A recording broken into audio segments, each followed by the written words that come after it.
শত হাজার হাজার তালাক দেয়। স্ত্রীকে একা না পারলে স্ত্রী 14 গোষ্ঠী সহ তালাক দেয়, আছে না নাই?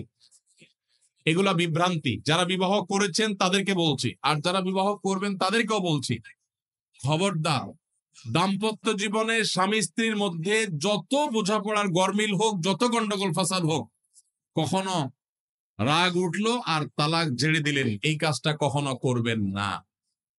আমি আমার এক উস্তাদ খুলনা দারুল উলুমের, ওনার কথা প্রায় বিভিন্ন জায়গায় বলি, হুজুরের কাছে তালাকের মাসআলা নিতে আসলে মাসআলার উত্তর দেওয়ার আগে ওনার গদির নিচে যে ব্যাট থাকতো, ওই ব্যাট দিয়ে আগে একদম পিটাই নিতে।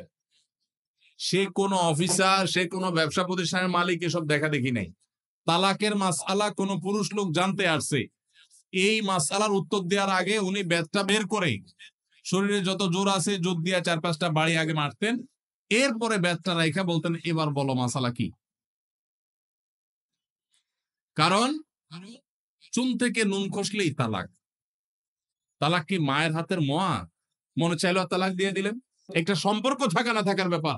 এখানে পুরুষরা যেরকম আছে, অনেক মেয়েরাও আছে, কিছু হলেই বাবার বাড়ি দৌড় দিব, হইতে না হইতে বলে না তোমার সংসার আর করবো না, আবার বেহায়ের মতো সেই সংসার ঠিকই করে। আর এই ঠিক ঠিক বলা পুরুষদের মধ্যে বহু পুরুষ আছে যে চুন থেকে নুন খসলেই বলে না তোর সাথে সংসার করবো না। এই ছোট লোকই সবাই করবেন? যুবক ভাইরা যারা আছেন, খবরদার, দাম্পত্য জীবনের প্রথম দিনগুলো, প্রথম বছরগুলো অনেক কষ্টে যায়, বনিবনা হতে চায় না। স্বামী স্ত্রীর মধ্যে নানান বিষয় কেওয়াজ লাগে, মায়ের কারণে, বোনের কারণে, ননদের কারণে, শাশুড়ির কারণে, বাইরের লোকের কারণে নানান ভুল বোঝাবুঝি তৈরি হয়।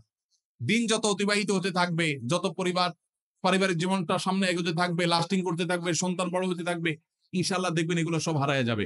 যারা ধৈর্যশীল তারা সবর করে, যারা অধৈর্যশীল তারা আগে ভাগে রাস্তা দুই দিক করে ফেলে।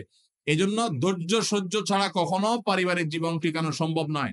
ঘরে ঘরে তালাক হচ্ছে, আমি তালাক নিয়ে একটা লিফলেট তৈরি করছি, ইনশাল্লাহ সেটা অচিরেই হাজার হাজার মানুষের কাছে আমরা পৌঁছায় দিব যে বিবাহের আগে তালাক সম্পর্কে সতর্ক হন। বেশিরভাগ মানুষ তালাক দিয়ে এসে এরপরে চোখের পানি ফেলে, এসে বলে হুজুর দিয়ে ফেলেছি এখন কি করব। আপনি যদি 3টা তালাক দিয়ে শেষ করে থাকেন, তাহলে সেক্ষেত্রে আপনার স্ত্রীর সাথে আপনার সংসার করার সুযোগ যদি নষ্ট করেন, গোটা পৃথিবীর সব হুজুর একসাথ হয়ে, মক্কা মদিনার ইমাম সাহেব যদি একসাথ হন, আপনাকে আপনার স্ত্রীর সাথে সংসার করার সুযোগ দিতে পারেন না। কারণ ব্যাপারটা হলো ছুরি মারার মতো, আমার পেটে ছুরি মেরে দিলেন, এরপর আপনি জিহ্বা কামড়াচ্ছেন, আফসোস করছেন। আফসোস আপনি করতে পারেন, আমি আর জীবিত হয়ে যাব না। দাম্পত্য সম্পর্কটা এরকম। এই জন্য খবরদার, রাগের মাথায় যদি ডিসিশন নেন যে তার সাথে আমি সংসার করব না, তখন স্ত্রীকে কিছু বলবেন না। আমি যদি এজন্য বলি, রাগ উঠেছে, পারলে একটা ধাক্কা দিলেন, একটা বকা দিলেন, একটা ভালো কথা বলে বকা দিলেন, গালিগালাজ না, পারলে একটা চিমটি দিলেন। যদি আপনি অন্যায় করে থাকেন তাহলে আপনার বিচার করা যাবে। কিন্তু যদি তালাক দিয়া বসেন, সালাসুন জিদ্দুহুন্না জিদ্দুন ওয়া হাজলুহুন্না জিদ্দুন, নবীজি সাল্লাল্লাহু আলাইহি ওয়াসাল্লাম বলেছেন 3টা কাজ ইচ্ছাকৃত করলে যা হবে, দুষ্টুমি করে করলেও তা হবে। আমাদের দেশে বিভিন্ন জায়গায় এক সময় ছিল, এখন আছে কিনা জানি না, অনেক এলাকা প্রশাসন, অনেক ভাইরা তারা বড় বড় সাইনবোর্ড লাগিয়ে রাখছে, রাগের মাথায় তালাক দিলে তালাক হয় না। দেখছেন আপনারা এই সাইনবোর্ড? কেউ দুর্ভাগ্য হয় নাই কারণ এরকম সাইনবোর্ড অনেক জায়গায় আছে। আমাদের দুর্ভাগ্য যে আমাদের ফতোয়া অনেক সময় আমাদের প্রশাসন অনেক বাইরে দিয়ে দেয়, রাগের মাথায় তালাক দিলে নাকি তালাক হয় না। তালাক কি মানুষ মহব্বত করতে করতে দেয়? স্ত্রীর সাথে মহব্বত, ভালোবাসা, আতিশয্যে তালাক দিয়ে দেয়? তালাক তো দেয় রাগের মাথায়। তবে শরীয়ত বলে রাগের মাথায় আপনি ব্যালেন্স হারিয়ে তালাক দিয়ে পরে আফসোস যেন করতে না হয়, এই জন্য আপনাকে সবর করতে হবে। তালাক দেওয়ার ডিসিশন নিয়েছেন, স্ত্রীর একটা মাসিক পার হওয়ার পর্যন্ত অপেক্ষা করতে হবে। আসলে আর মুখ দিয়ে তালাক বলে দেবেন জি না। তালাক দেওয়ার নিয়ম শুনেন, যেভাবে তালাক দিলে আবারও ফেরত নিতে পারবেন কখনো চাইলে, সেটার সুযোগ কখন হবে। আপনি সিদ্ধান্ত নিচ্ছেন না আর একসাথে আমরা থাকবো না, ওকে ফাইন, পরামর্শ করছেন বন্ধু বান্ধব, বিচক্ষণ মুরব্বী, আলেম ওলামা, লয়ার সবার সাথে, তাহলে এবার আপনাকে অপেক্ষা করতে হবে। সিদ্ধান্ত নিলেন আজকে আর কালকে তালাক দিবেন জি না, অপেক্ষা করতে হবে একটা মাসিকের। মাসিক পার হবে, এরপরে পবিত্রতা আসবে, সেই পবিত্রতার পিরিয়ডে শারীরিক কোন সম্পর্ক হওয়ার আগে আপনাকে তালাক দিতে হবে। এটা হলো তালাকুস সুন্নাহ। এভাবে শরীয়ত তালাক দেওয়ার নির্দেশ, যদি দিতে হয় এভাবে দিতে হবে। কেন শরীয়ত এতগুলো স্টেপ অবলম্বন করছে জানেন? কারণ শরীয়ত এনশিওর করতে চায় আপনার তালাকটা খুব বিচক্ষণতার সাথে বুদ্ধিদীপ্ত ভাবে সুচিন্তিত ভাবে হয়েছে, ঠান্ডা মাথায় হয়েছে, বুঝে শুনে হয়েছে। আপনি এটা অ্যাবনর্মাল হয়ে মেজাজ হারিয়ে আপনি মাথা গরম করে দিয়ে ফেলেননি। এটা নিশ্চিত করবার জন্য এতগুলো সময় এতগুলো স্টেপ নিয়েছি যে একটা মাসিকের পিরিয়ড পার হওয়ার পরও স্বামী স্ত্রী একে অন্যের প্রতি যথেষ্ট আকৃষ্ট হওয়ার কারণ থাকা সত্ত্বেও সেই শারীরিক সম্পর্ক করার আগে আপনি তালাক দিচ্ছেন, মানে হলো যথেষ্ট যৌক্তিকতা আছে এবং আপনি খুব কনভিন্স হয়ে বুঝে শুনে তালাক দিচ্ছেন। এটা এনশিওর করার জন্য শরীয়ত এতগুলো বাঁধ দিয়েছে। এই বাঁধ পার হওয়ার পর আপনাকে তালাক দিতে হবে। আমাদের দেশে হাজারের ভিতরে 999 জন মানুষ তালাক দেওয়ার সময় মুখ দিয়ে আসলো আর পট করে তালাক দিয়ে দিল।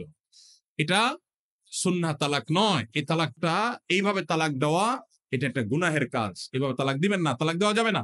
এই জন্য যুবক ভাইরা যারা বিবাহ করবেন ভবিষ্যতে আপনারা জেনে রাখেন, ঘরে ঘরে তালাক হচ্ছে। ঢাকায় যতগুলো বিবাহ রেকর্ড হয় আনুপাতিক হারে প্রায় পাল্লা দিয়ে ততগুলো বিবাহ বিচ্ছেদ হয়। ভয়ঙ্কর ভাবে তালাক বেড়ে চলেছে।